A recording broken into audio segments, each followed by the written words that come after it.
Hello, Professor. We are per number 6. My name is Miriam Zuniga, and this is Melannie Walsh. Hello, today we're going to talk about Everyman, that it's a medieval drama that was part of the morality plays, in which the idea was to provide some guidance to the audience regarding the Christian morality. In the case of Everyman, this character realizes that he's about to die, and he wants someone to go with him to his reckoning, and he realizes that he is not able to take any of his possessions there, except for his good deeds.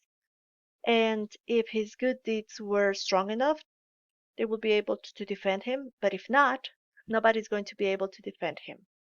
Characters. The first character in this story is the messenger.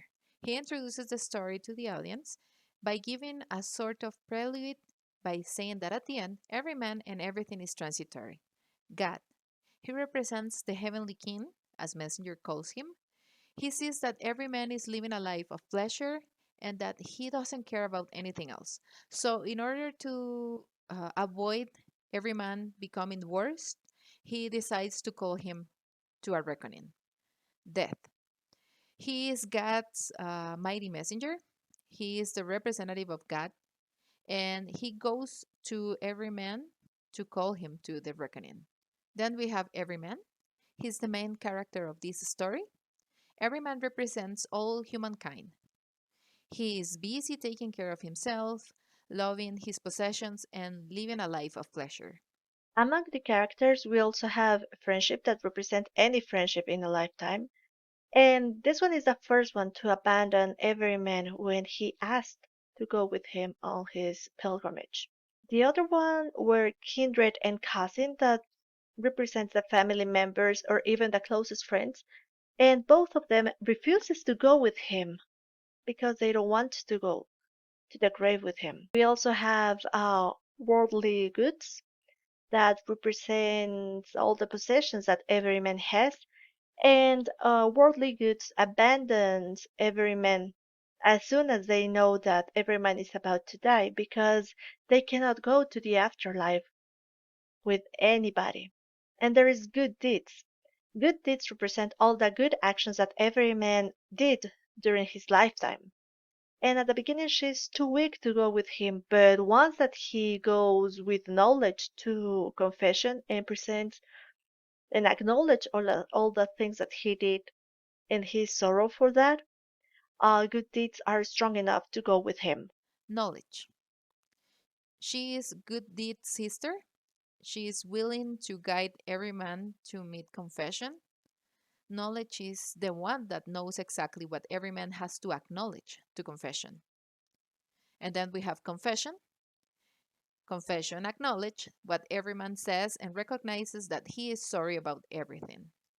Strength is one of the three mighty persons that can join every man in his journey, but he lives at the end when every man is in his grave.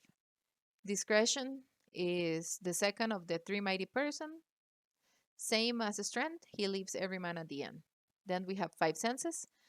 Knowledge said to every man that five senses can join in this journey as counselors. They represent the five senses that humankind has: sight, hearing, touch, taste, and smell. They also leave every man at the end. Then we have beauty, is the last of the three mighty persons. She leaves every man at the end. Angel is the one in charge of receiving every man's soul and guide him through his reckoning. And lastly, doctor. He appears at the end of the play. He says which is the moral of the story and provides some advices about what to do in order to be safe during the reckoning. Now, the narrator is an omniscient third person narrator because this one knows everything that happened before, during, and after every man's pilgrimage. For instance, he knows what a messenger presents at the beginning of the play, what God decided, how death presents herself to every man, and the journey that this one takes in order to call all his friends and realizes that nobody could go with him. the way that he ended up in his grave and what happens after he dies. Tone. First of all, what is tone?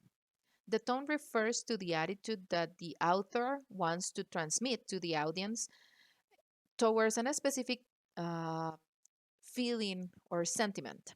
In the case of Everyman, it is possible to notice that the author wants to use a tone to transmit affliction because we see through the story how mankind, at the end of their life, they will suffer, they will won't find companion, and they will realize that everything that they have, every possession, material possession, is worthless.